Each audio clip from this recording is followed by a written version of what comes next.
Bismillahirrahmanirrahim. Assalamualaikum warahmatullahi wabarakatuh. Alhamdulillah rabbil samad, lam yalid wa lam yulad wa lam yakul lahu kufuwan ahad. Alhamdulillah bi nikmatil iman wal islam. Walhamdulillahilladzi arsala rasulahu bil huda wa dinil haqq liyudhhirahu 'ala ad-dini kullihi wa kafaa billahi shahidan la nabiyya ba'dah.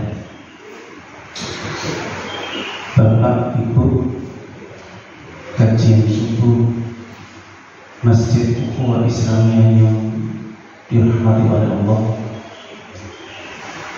pada hari ini, subuh ini, insya Allah nanti kita akan belajar kembali, mengkaji kembali mengenai kitab Thaharah. Yang saat ini urusan Thaharah saja, urusan wudu saja, saudara-saudara kita di Palestina itu sangat sulit, karena orang Islam di sana listrik diblokir, kemudian air bersih tidak ada, hanya sebatas mengandalkan air mineral botolan itu, Pak. Pengakuan sangat. Bahkan negara-negara tetangga di Gaza itu, satu-satunya negara tetangga adalah Mesir. Sedangkan Mesir, perbatasan Mesir dengan Gaza ini disebut daerah Rafah. Daerah Rafah ini dari pintu Israel tidak dibuka, diblokir. Dari pintu Mesir juga tidak dibuka. Jadi sangat luar biasanya mencekam kondisi Gaza pada saat ini. Sebelum kajian dimulai, mari kita paling tidak berkirim doa untuk saudara-saudara kita yang ada di Gaza khususnya.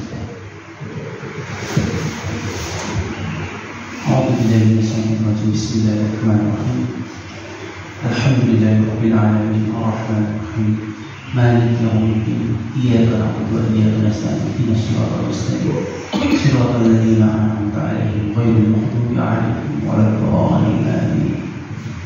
Allahumma a'izzal islam wal muslimin, Allahumma ansur ikhwanina al muslimin al mujahidin fi Filistin, Allahumma sabbit إيمانهم وأنزل سكينة على قلوبهم ووحد صفوفهم، اللهم أحلك كفارة والمسلمين، اللهم دمر اليهود والإسرائيل وسدد سملهم وفرق جمعهم، اللهم انصر على المجاهدين أعدائنا وأعداء الدين برحمتك يا أرحم الراحمين. وصلى الله على النبي محمد. Allahumma salli ala Muhammad wa ala ali Muhammad kama shallaita ala Ibrahim wa ala ali Ibrahim, wa barik ala Muhammad wa ala ali Muhammad kama barakta ala Ibrahim wa ala ali Ibrahim innaka Hamidum Majid. Alhamdulillah.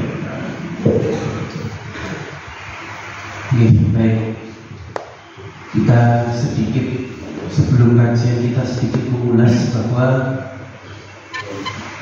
perlu diketahui Al-Quran itu dalam tataran bahasanya masih menggunakan istilah-istilah terdahulu. Artinya bahasa yang ada di dalam Al-Quran itu bahasa yang dahulu kala di era Nabi Muhammad itu maklum dan masyhur, bukan bahasa yang sekarang.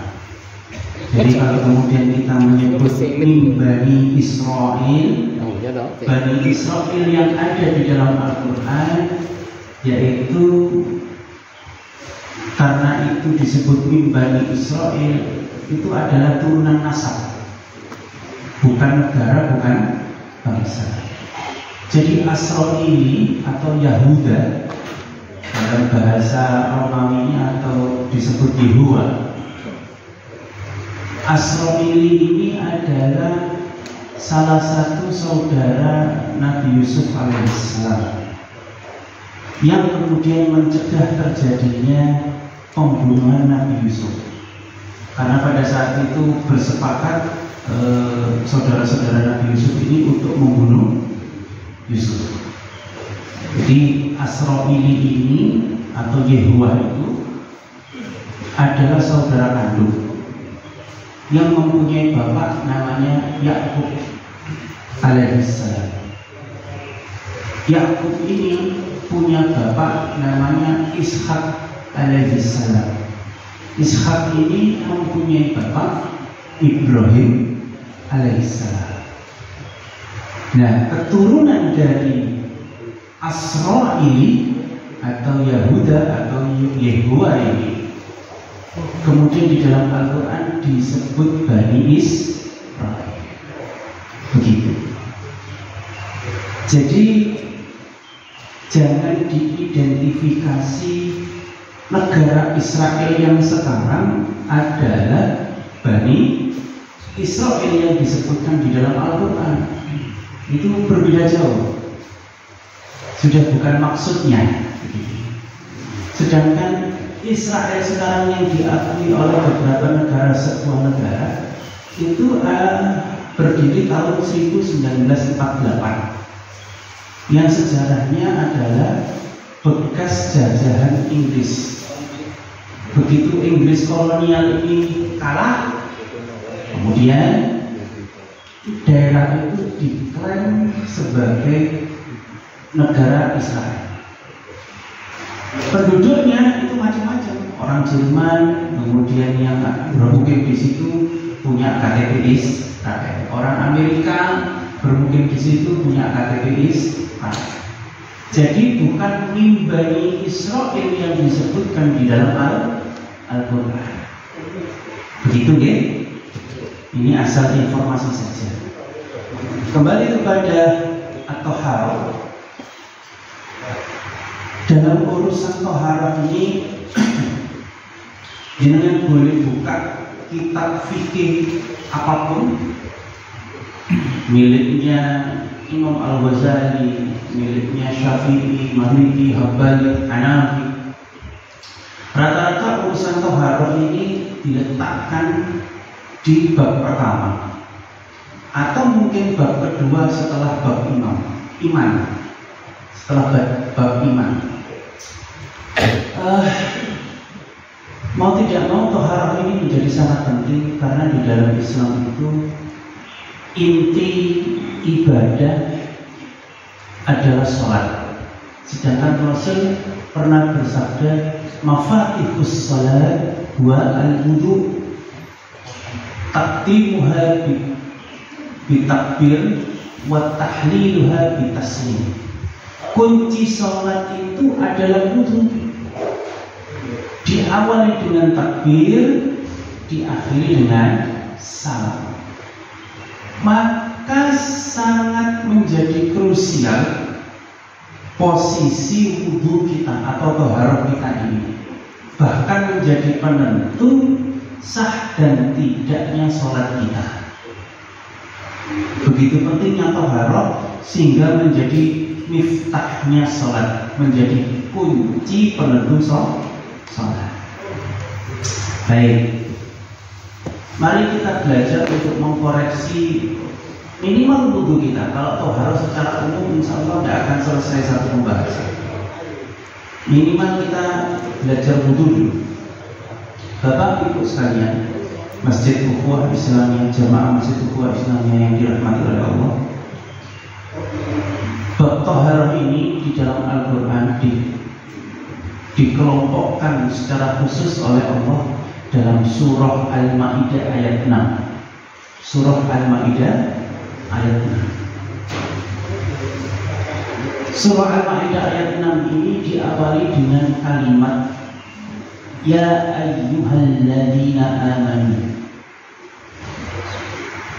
Bapak Ibu sekalian, jemaah Masjid Taqwa Islamiyah, Allah memanggil makhluknya itu kan macam-macam ya, bervariasi. Yang paling umum yakni ya ayyuhal jinna wal insa, wahai jin dan manusia. Wa ma khalaqtul jinna wal insa illa liya'budun. Tidak aku ciptakan jin dan manusia hanya untuk beribadah kepadaku. Oke, jelas ya, clear? Itu paling umum. Lebih spesifik sedikit, ya ayyuhan nas. Jadi Allah memanggil seluruh umat manusia tanpa terkecuali, tidak membedakan warna kulit, ras, suku, bangsa, bahkan agama. Kalau Allah sudah menyebutkan ya ayyuhan nas, itu perintah bagi seluruh umat manusia. Nah ini lebih spesifik lagi, yaitu ya ayyuhalladzina amanu, wahai orang-orang yang beriman. Kalau Allah sudah mengatakan ya ayyuhalladzina amanu, ini 90% saya katakan berhubungan dengan perintah dan larangan. Karena hanya orang-orang yang beriman saja yang kemudian mampu melaksanakan perintah dan menghindari larangan. Coba kita buktikan sekarang. Contoh, ya ayyuhalladzina amanu kutiba alaikumusiyam kama kutiba alal ladzina min qablikum la'allakum tattaqun. Perintah apa? Puasa. Ya ayyuhalladzina amanu ittaqullaha haqqa tuqatih wa la tamutunna illa wa antum muslimun. Perintah apa? Bertakwa. Nah ini yang akan kita bahas surah Al-Maidah ayat 6 ini. Ya ayyuhalladzina amanu idza kuntum ila sholati faghsilu wujuhakum wa aydiyakum ilal marafiq wamsahu bi ru'usikum wa arjulakum ilal ka'bayn, dan seterusnya. Ini pembahasan khusus bab thaharah. Kita teliti dan kita telah dulu perintah yang wudu dulu, bukan thaharah secara keseluruhan, yang wudu dulu. Ya ayyuhalladzina amanu, wahai orang-orang yang beriman. Idza kuntum ilas sholati, dan apabila engkau hendak menegakkan salat, faghsilu wujuhakum. Satu, faghsilu wujuhakum wa aydiyakum ilal marafiq. Dua, wamsahu bi ru'usikum. Tiga, wa arjulakum ilal ka'bayn, dan kaki hingga mata kaki. Artinya faghsilu wujuhakum, cucilah wajahmu. Faghsilu wujuhakum wa aydiyakum ilal marafiq, dan tanganmu hingga siku. Wamsahu bi ru'usikum, dan basuhlah kepalamu. Wa arjulakum ilal ka'bayn, dan kakimu hingga mata kaki. Secara umum, kaifiyat wudu atau tata cara wudu versi surah Al-Maidah ayat 6 ini hanya 4 cara, yakni mencuci wajah, mencuci tangan hingga siku, membasuh kepala, dan membasuh kaki hingga mata kaki. Ustaz, terus bagaimana kemudian dengan nasibnya kumur-kumur? Kemudian menghisap, menghirup melalui hidung, atau kemudian membersihkan telinga dan lain sebagainya, atau mungkin bersiwak dan lain sebagainya.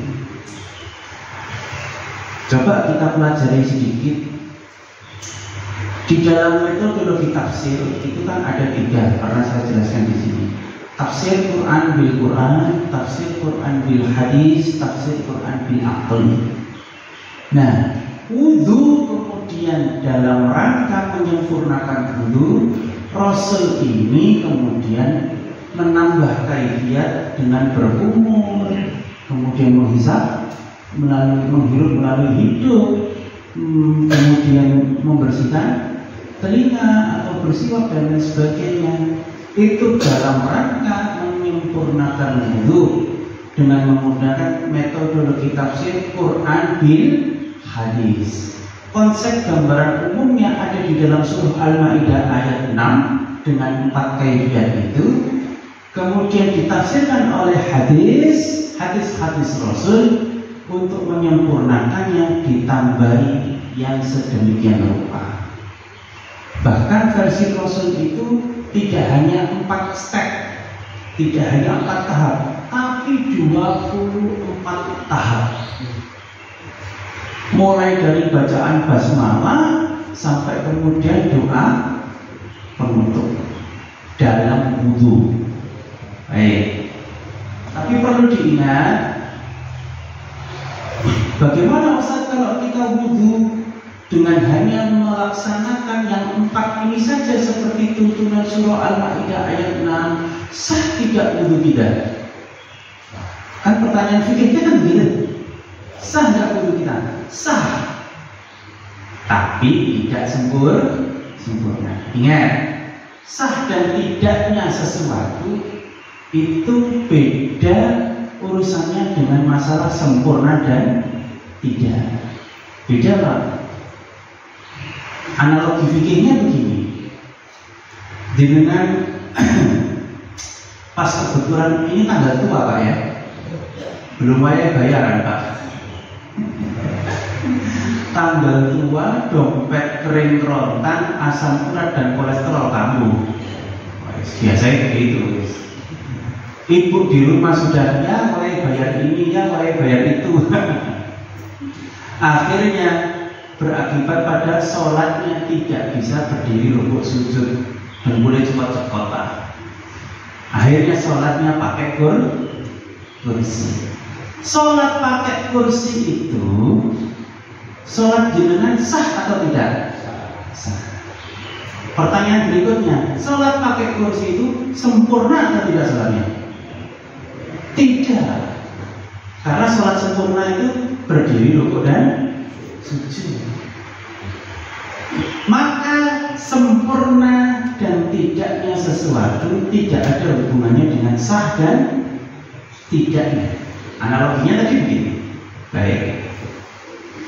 Maka kalau kita wudu dengan 4 kaifiyat ini, wudunya tetap sah, tapi tidak sempurna. Problemnya kemudian karena thaharah ini menjadi sangat penting, wudu itu mafatihus sholat wa al-wudu, miftahnya atau kuncinya sholat itu adalah wudu, maka perlu kita menyempurnakan wudu kita. Baik, kita bahas satu persatu. Yang 4 ini saja Pak. Kalau kita bahas yang 24, insya Allah 1 semester. Baik, karena waktu kita cuma mungkin sampai jam 5 lebih dikit gitu ya. Barangkali Bapak Ibu keburu car free day. Yang pertama, faghsilu wujuhakum, dan cucilah wajah. Bahasa wujuhakum, wajhun itu madzhabul arbi'ah. Kalau saya sebut madzhabul arbi'ah itu berarti mulai Hanafi, Maliki, Syafi'i dan Hambali. Bahasa wujuhakum itu madzhabul arbi'ah itu bersepakat yang disebut wajhun itu mulai dari batas dahi dengan rambut ini Pak. Oke? Batas dahi dengan rambut ini muter sampai kemudian dagu. Nah ini muter. Itu definisi wajhun menurut madzhabul arbi'ah. Insya Allah tidak ada perbedaan pandangan soal itu. Nah, faghsilu wujuhakum ini kalau versi Rasulullah, kemudian caranya atau kaifiatnya untuk mencuci wajah itu coba kita lihat. Nah, iksil wajhaka salasan, cucilah wajahmu 3 kali. Bimaskhil maqaini wa italatil ghusli ma'adalki wa tahallal lihiyataka. Itu begitu bahasanya. Bimaskhil maqaini. Maqaini itu yang disebut maqaini adalah kedua sudut mata. Jadi kalau kita mencuci wajah itu juga mencuci kedua sudut mata. Ini Pak, kalau kita mau menyempurnakan wudhu, sudut mata keduanya itu juga harus digosok, dicuci juga. Baik, dimaskhil maqaini wa italatil ghusli, dan lebihkanlah dalam membasuhnya. Dilebihkan, ya? Dilebihkan, bagiannya dilebihkan. Ma'adalki, dengan digosok. Jadi bukan diciprati aja Pak, tapi digosok pakai telapak tangan. Wa tahallal lihiyataka, dan kalau jenengan punya jenggot, tahallal lihiyataka, jenggotnya diselai. Jadi kalau punya jenggot, jenggotnya juga diselai. Diselai ini apa namanya? Kayak digosok atau disisir pakai jari, itu maksudnya diselai gitu. Ini saya dulu pernah jenggotan tebel kok. Ini saya kalau jenggotan itu kayak orang Arab dulu. Begitu saya menikah, istri saya geli, saya Mas, cukurin Mas. Akhirnya dicukur, saya cukur gitu. Baik. Itu kaifiat mencuci wajah. Nah, ini baru ada problem fikih. Fikih itu kan problem teknis ya Pak ya. Yang kedua, faghsilu wujuhakum wa aydiyakum ilal marafiq, dan cucilah tanganmu hingga siku. Ingat, bahasa yadun atau aidiyah jamaknya yadun. Bahasa yadun atau aidiyah, tangan itu di dalam Al-Quran adalah mulai dari ujung jari hingga pergelangan. Bukan seluruhnya sampai lengan ini, enggak. Yang dimaksud tangan di dalam Al-Quran adalah ujung jari sampai pergelangan. Makanya kemudian dalam surah Al-Maidah ayat 6 itu dilengkapi ilal marafiq, sampai siku. Jadi tidak cukup faghsilu wujuhakum wa aydiyakum saja, tapi ilal marafiq, sampai siku. Problem fikih yang terjadi Bapak Ibu, faghsilu wujuhakum wa aydiyakum ilal marafiq. Ingat, urutan di dalam Al-Quran aydiyakum ilal marafiq, bukan marafiq ilal aidiyah. Ini problem ini. Jenengan kalau wudu dari tangan sampai siku atau dari siku sampai tangan? Ayo, tangan sampai siku apa ya? Kalau di keran ya, di keran di masjid mungkin bisa dari tangan sampai siku. Kalau di rumah wudhu di kamar mandi misalkan pakai gayung Pak, yang kanan mungkin dari tangan sampai siku karena guyurnya begini. Nggih. Yang kiri beda, dari siku sampai tangan. Tidak konsisten kadang-kadang kita ini. Nggih napa nggih?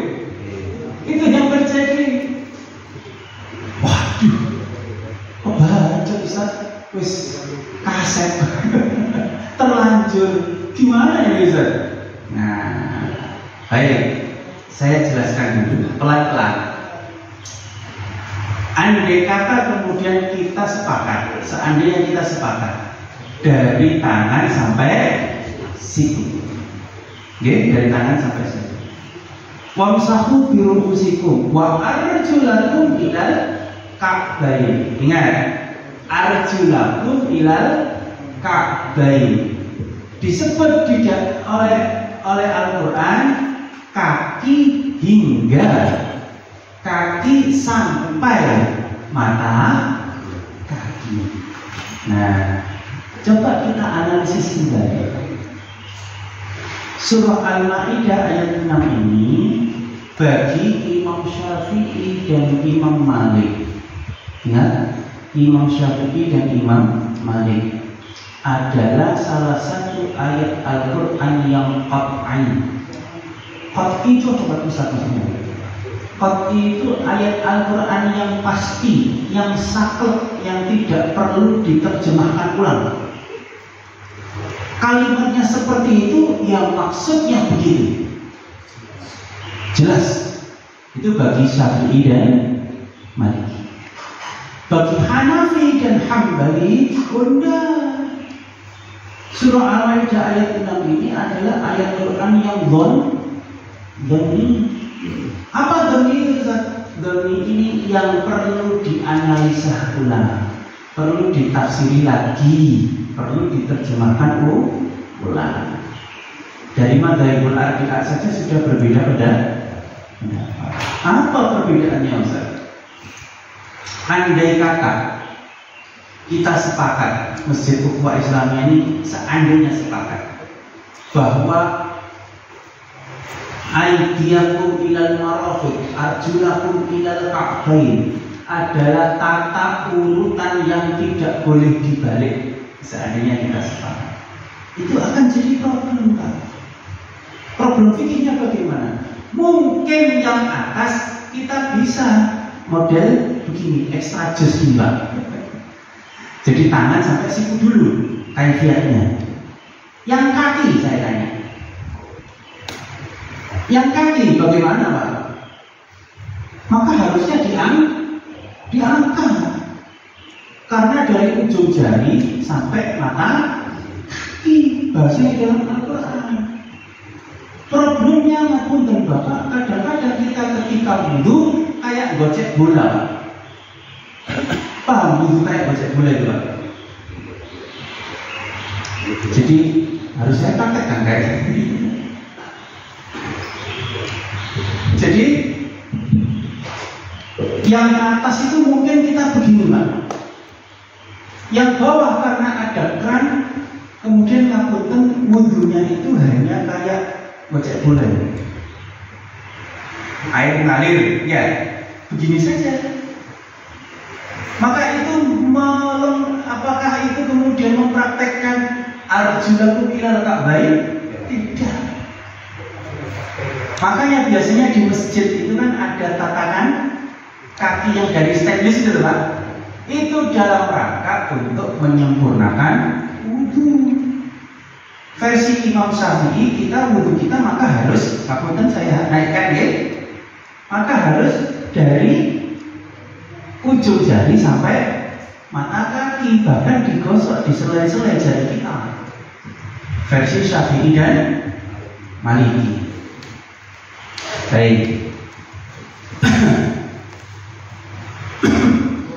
Wah, ternyata dalam wudhu saja kayaknya kita banyak yang salah Ustaz. Dan itu tadi versi Syafi'i dan Maliki.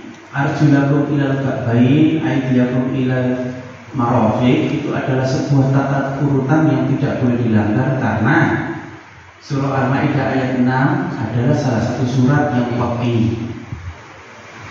Berbeda halnya dengan Hanafi dan Hambali. Imam Hanafi dalam mazhab Hanafi dan mazhab Hambali ini Surah Al-Ma'idah ayat 6 ini adalah salah satu ayat Quran yang dhoni, bukan qat'i. karena doni pun perlu pemaknaan ulang, perlu penafsiran ulang. Jadi bagaimana memaknai ayyamun ilal marafiq dan arjulakum ilal ka'bain itu? Versi Imam Hanafi dan Imam Hambali itu adalah ba'duhum li ba'd. Maksudnya apa ba'duhum li ba'd ini? Maksudnya adalah bagian tubuh yang harus dibasuh. Artinya bagian tubuh yang harus terkena air. Artinya lagi area yang harus dicuci. Karena dimaknai sebagai area yang harus terbasuh oleh air, maka tidak jadi problem. Mau begini atau begini tidak jadi masalah. Yang penting antara aydiyakum ilal marafiq ini terbasuh, tercuci, tersiram. Itu versi ulama Hanafiyah dan Hambaliyah. Terus bagaimana Ustaz? Apakah menurut yang mana kita ini? Madzhabul Arbi'ah saja beda pendapat. Dalam kondisi tertentu kalau kita mampu menyempurnakan, ya versi Syafi'i monggo. Nah kalau kemudian lagi cekot-cekot tidak bisa ngangkat kaki, ya otomatis versi Hanafi dan Hambali. Kok mencela-mencela? Tidak, Pak, bukan mencela-mencela. Madhab itu adalah singkatan dari madhaba ilaihi. Madhaba ilaihi maksudnya apa? Pergi untuk memahami hanya kepada Al-Quran dan Al-Hadis. Jadi metode untuk memahami, untuk mempermudah memahami Quran dan Hadis. Maka wajar dalam kondisi tertentu kita pakai Syafi'i, dalam kondisi tertentu kita pakai Hanafi, dalam kondisi tertentu kita pakai Hambali atau Maliki. Oh, kok bisa gitu Ustaz? Bukannya kalau kita pakai Syafi'i harus Syafi'i saja? Kekeh Syafi'i. Misalnya, Bapak, satu akan menjadi problem teknis dalam fikih kalau kita kekeh terhadap pendapat Syafi'i saja. Contoh, dalam surah Al-Maidah ayat 6 ini, wa in kuntum junuban fatahharu wa in kuntum marda aw ala safarin aw jaa ahadatun minkum minal ghaib aw lamastumun nisa. Lamastumun nisa ini apa? Bersentuhan dengan wanita. Dalam bahasanya Imam Syafi'i, bersentuhan kulit dan dengan kulit dengan seorang wanita yang bukan mahramnya menjadi salah satu penyebab mubattalatil wudu. Makanya kita kalau salaman dengan seorang wanita yang bermadzhab Syafi'i tidak mau salaman begini karena bukan mahram. Biasanya kalau salaman gini kan? Karena salah satu penyebab mubattalatil wudu. Jenengan wudu gesekan saja sudah batal. Versi Imam Syafi'i. Bisa nggak ini diterapkan kalau kita tawaf, Pak? Tawaf di Masjidil Haram, di Ka'bah ya? Di Ka'bah jalur tawaf itu ada nggak? Jalur tawaf cowok sama cewek? Kan nggak ada, melebur jadi satu. Bahkan yang laki-laki itu kita berihram. Jangan sempat kalau ihram itu kan pasti dibuka separuh yang sebelah kanan.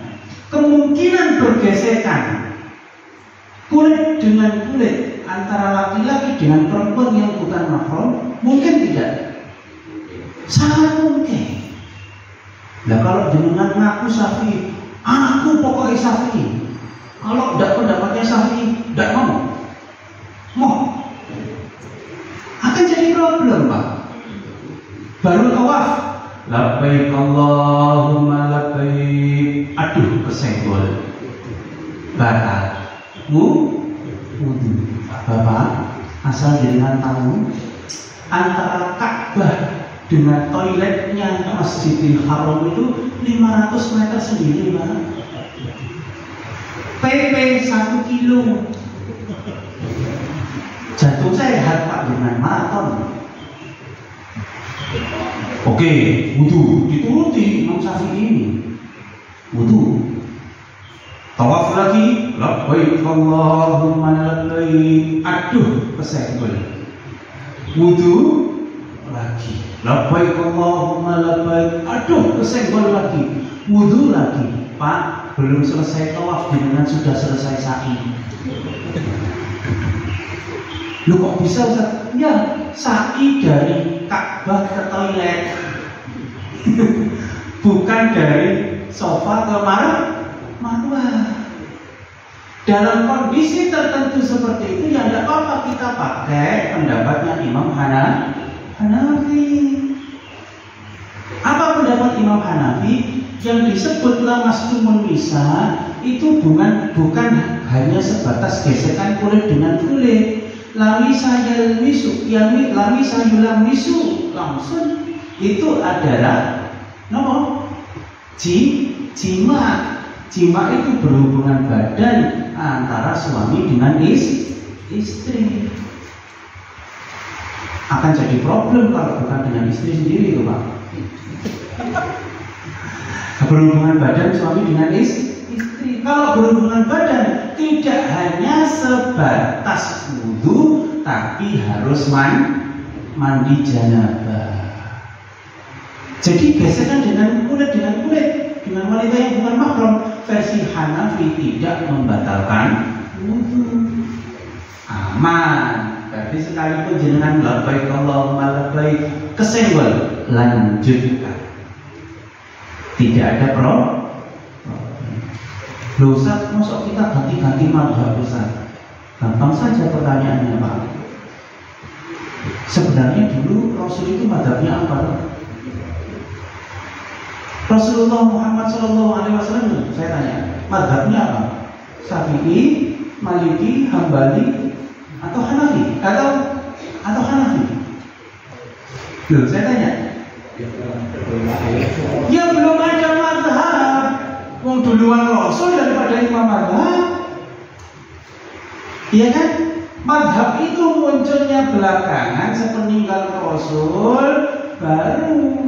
Para imam mazhab ini Hanafi, Maliki, Syafi'i, Hambali ini tidak pernah bertatap muka dengan Rasul. Bukan era sahabat mereka ini. Karena tidak pernah bertatap muka dengan Rasul, mereka buat metode untuk mempermudah mempelajari Al-Quran dan hadis. Jadi madhab ini adalah cara, tools, alat untuk memahami Quran dan hadis. Kalau jenengan macul, ya harus pakai cangkul. Jenengan nulis harus pakai pulpen. Jangan dibalik. Nulis pakai cangkul, macul pakai pulpen. Kan tidak tepat guna, Pak. Nah, ini madhab. Baik, saya lanjutkan. Itu tadi perihal faghsilu wujuhakum wa aydiyakum ilal marafiq. Wamsahu bi ru'usikum, dan basuhlah kepalamu. Nah, membasuh kepala ini ingat bahasanya dalam surah Al-Maidah ayat 6 ini ru'usun, roksun, jamak dari roksun. Roksun itu apa? Kepala. Roksun. Kalau sahrun itu rambut. Nah, jadi bahasanya ru'usikum bukan su'urikum. Bagi imam yang tiga, Hanafi, Maliki, dan Hambali, prakteknya bagaimana? Summa mamsah bi ra'sika au bi nasiyatika wa 'alal imama bi imraril yadaini minal muqaddami ilal qafa wa raddima ilaihi sumamsah udunaini zahiruhuma bil ibhamaini wa batinahuma bis sabbahataini. Kemudian basuhlah kepalamu. Prakteknya begini. Satu, okay, sampai tengkukmu. Basuhlah kepalamu sampai tengkuk. Tengkuk ini loh kan gitu. Tidak perlu saya tunjukkan tengkuk saya kan gitu. Basuhlah kepalamu hingga tengkukmu. Kemudian cucilah telingamu. Jadi prakteknya versi 3 imam Maliki, Hanafi, Maliki, Hambali itu begini, dibasuh, kembalikan lagi, terus ujung jari telunjuk ini masuk ke telinga, kemudian ibu jari ini mengusap bagian belakang telinga. Itu prakteknya begitu, secara teknis. Baik. Perbedaannya pada sekali atau 3 kali, tidak ada problem. Yang jadi problem ijtihadnya Imam Syafi'i. Imam Syafi'i dalam menganggap, karena Imam Syafi'i menganggap Al-Maidah ayat 6 ini ayat yang qat'i, bahasanya roksun bukan sahrun, ya roksun. Analogikanya begini. Jenengan dijotos dagunya, dagu jenengan dijotos orang, ya.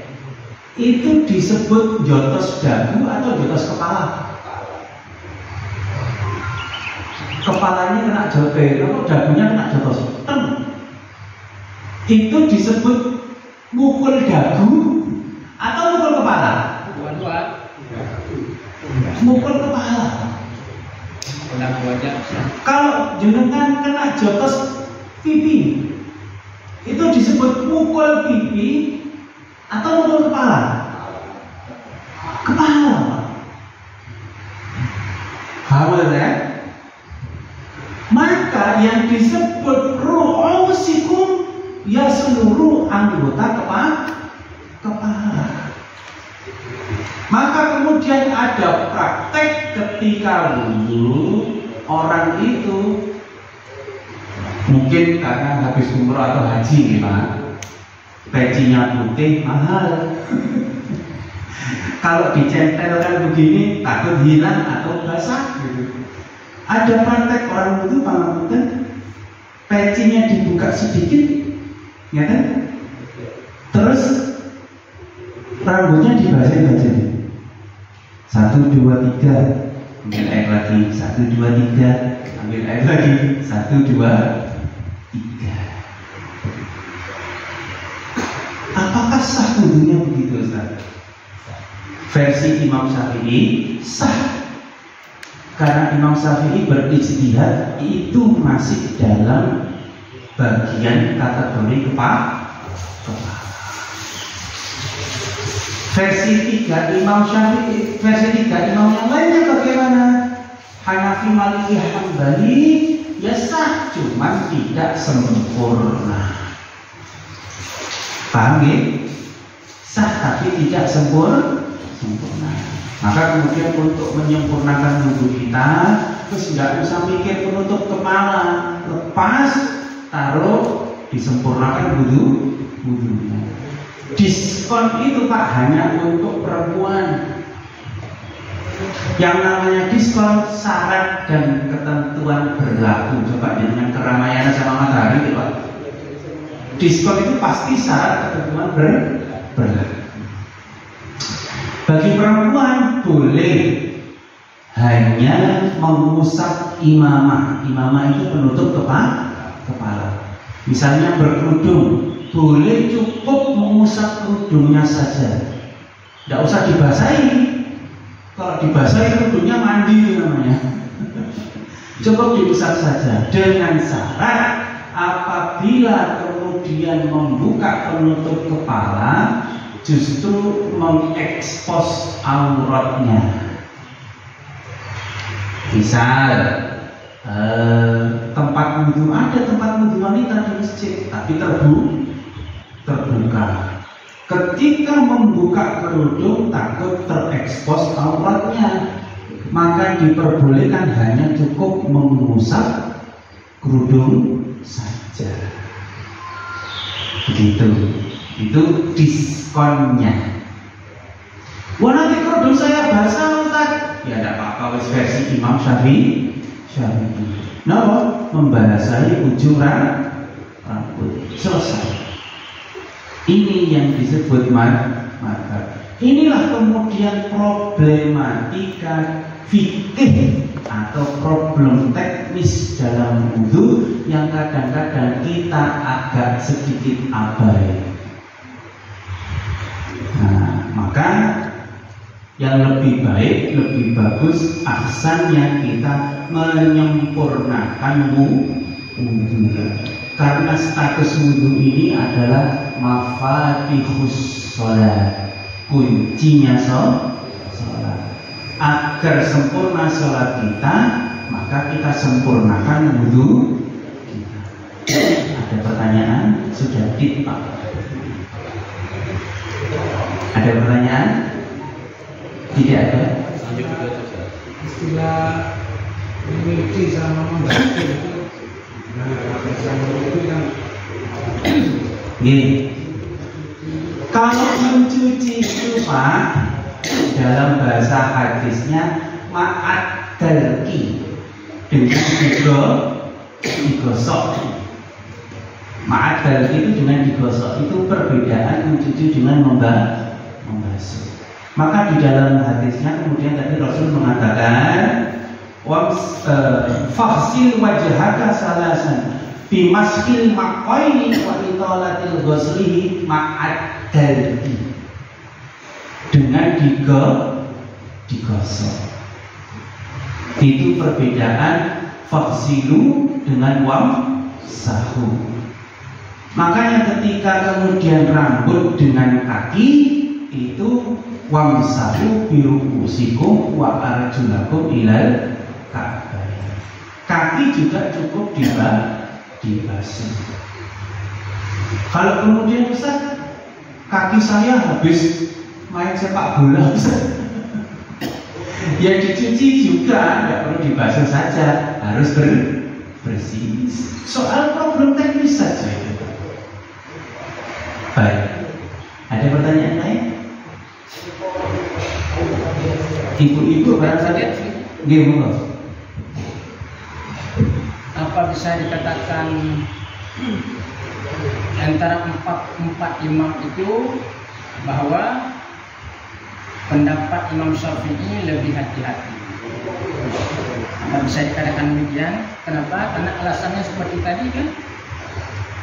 Kalau Imam Syafi'i itu menggunakan ila, ala, alaika dan sebagainya, itu benar-benar dipraktek. Karena di sini kemari ila, ala, kemudian yang tiga imam itu secara umum, penting bahagian cuci. Nanti yang menjadi pertanyaan, apakah bisa dikatakan Imam Syafi'i itu lebih hati-hati dan lebih luas ilmunya? Itu dulu. Baik. Memang kalau kita pernah membaca kitab-kitabnya empat imam itu Pak, kalau Imam Malik itu paling tidak kita membaca Al-Muwatta, ya. Kemudian kalau Imam Hambali paling tidak kita membaca Jami'ul Kibir. Kalau Imam Syafi'i itu kita pernah membaca apa Pak? Itu kemudian kitab-kitab yang lainnya. Nah, kalau kita pernah membaca kitab-kitab para imam madzhab, Imam Arba'inul Madzhab itu memang nampak Imam Syafi'i ini lebih berhati-hati dalam mengambil ijtihad fikih. Hanya saja kemudian selama kita bisa selama kita bisa mempraktekkan yang model Imam Syafi'i, monggo. Dalam kondisi tertentu tidak bisa, kita bisa pakai metode yang lain. Hanya begitu. Jangan kemudian kita fanatik terhadap satu mazhab tertentu. Karena mau tidak mau mazhab ini adalah madzhab ilaihi, metodologi untuk memahami Al-Quran dan Al-Hadis.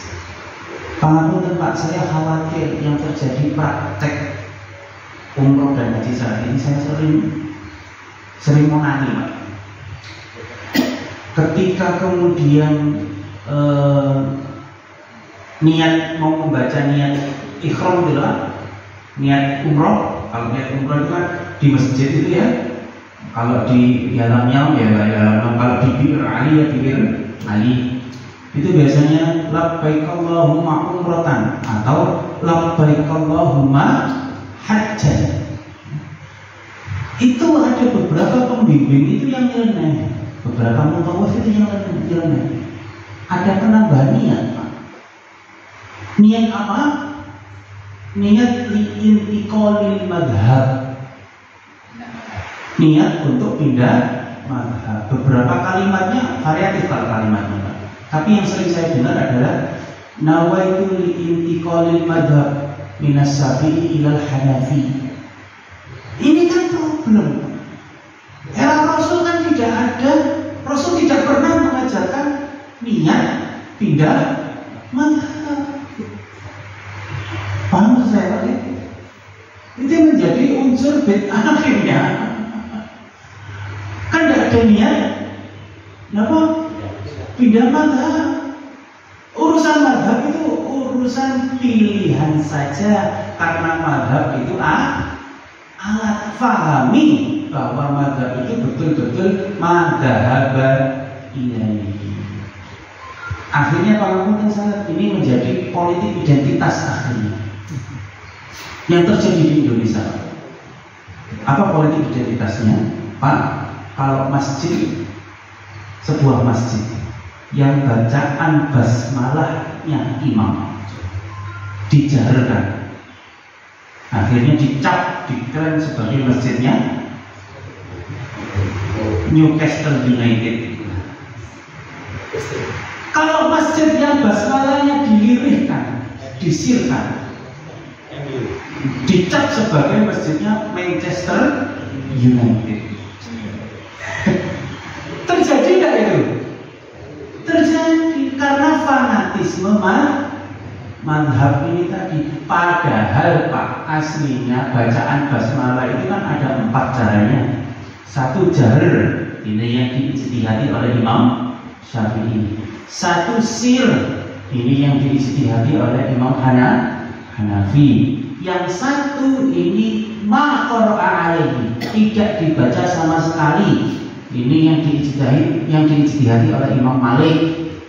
Yang terakhir ini rakaat pertama dibaca, rakaat kedua tidak. Ini yang diijtihadi oleh Imam Hamdani.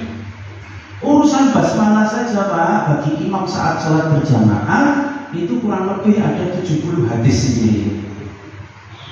70 hadis ini kalau dirangkum menjadi 4 metode, 4 bacaan. Semuanya sahih. 4 cara ini. Jadi monggo dengan basmalah dijaharkan, basmalah disirkan, basmalah tidak baca, rakaat pertama dibaca, rakaat kedua tidak, monggo. Tidak ada problem. Yang jadi problem kan klaim kebenaran masing-masing golongan, itu problem. Padahal dulu Rasul pernah melaksanakan 4-4-4-nya. Baik, sampun gimana? Gimana? Kalau kita di kereta api, itu kan kita mau menuju motor, menuju juga. Nah itu ada perasaan tidak enak. Itu sebaiknya bagaimana? Apakah kita berdua atau kalian? Maksudnya perasaan gak enak ini mau sholat. Oh, Pak. Tayamum itu adalah salah satu bentuk udzur tidak mampu melaksanakan wudu. Baik. Yang namanya udzur itu diskon syarat ketentuan berlaku. Mungkin minimnya air. Kalau Imam Syafi'i kan menentukan 2 kolah, 2 kolah. Kalau imam yang lainnya tidak harus 2 kolah, bahkan wudu pakai 1 botol air mineral itu bisa. Baik. Dalam kondisi sholat di kereta api itu kan kiblat saja kita tidak bisa ngadep kiblat. Kalau mobil mungkin mobilnya bisa dihadapkan kiblat, Pak. Tapi kalau kereta api masa delay, Pak? Tidak bisa. Apalagi wudunya. Jenengan kemudian tidak bisa wudu karena sesuatu hal sebab halangan, boleh tayamum. Cukup. Kalau jenengan tidak aduh Ustaz, kan ada sebotol air mineral. Jenengan wudu dengan sebotol air mineral juga monggo. Tidak ada problem, Pak. Tapi kemudian apakah wudu jenengan sempurna? Ya jelas tidak. Apakah sah wudunya? Tetap sah, tapi tidak sempurna. Nah itu kan urusan seret dan tidak seret saja, bukan urusan hukum. Paham ya? Jadi memang nggak sah ini juga masalah. Yang penting sah wudunya. Yang penting sebelum sholat tohara. Tapi kalau misalkan jenengan, aduh Ustaz, saya tidak seret Ustaz, soalnya tidak ngadep kiblat, maka jenengan sholatnya jangan muter-muter, Pak. Ini kan urusan seret dan tidak seret, urusan hati saja, tidak masalah, Pak. Maka hukumnya kalau tidak ada air boleh tayamum. Mafhum nggih? Cukup? Alhamdulillah. Barisan belakang sudah cukup itu, Pak. Kita teruskan bulan depan nggih, Pak? Alhamdulillah. Nasrul minallah fathun qarib billahi taufiq wal hidayah. Wassalamualaikum warahmatullahi wabarakatuh.